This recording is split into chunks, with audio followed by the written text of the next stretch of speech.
hello नोंथांमोन आं दिनै दा मोनसे मिउजिक स्टुडिअ दं लांहिन कार्बि डिस्ट्रिक्टनि लांहिन जायगायाव मोनसे स्टुडिअ दं एसे फेमास आरो आं बेयाव दा प्रेजेन्ट टाइमाव बेयाव माने दंथ'यो आरो सासे सिंगार दं बिथाङा गान खननो फैदों आरो स्टुडिअनि सेटआपा माबादि बिराद हेभि माने नुयो आरो जोंनि थाखाय आं देखायगोन आरो नोंथांमोननो एसे नायलांदो आरो इन्टारेस्टिं जागोन बादि मोनबाय आं हायलाय बे जाबाय स्टुडिअ सेटआप बिराद हेभि मेसिन दं खोमा आं बारा मिथिया आरो नायफोरनि बिखय बाट नुनानै बिराद गोगोम नुखायो आरो बेफोरखौ जाय सालायो खर'आथ' एसे डेन्जार जानांगोन न होमबासो सालायनो हागोन बिराद हेभि माल दंखायो सं अलमस्ट थिगानो जायो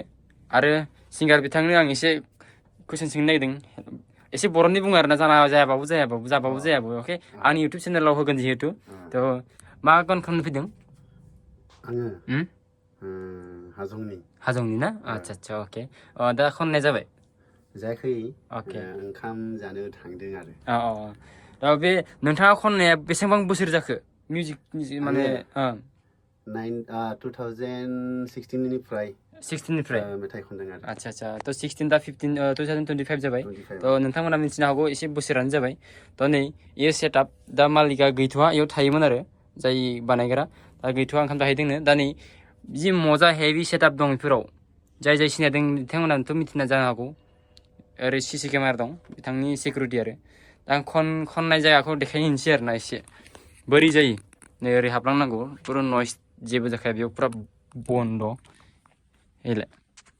बेयाव जाबाय खनगोन ए सिंगार बिथाङा थानानै हाव राव होसिगोन ओमफ्राय ओरैजाय एडिटरफ्रा दङमोन बेयाव माने पुरा ओरै दरजा बन्द' खालामबाथाय जेबो राव खोनाला आरोना पुरा थान्दा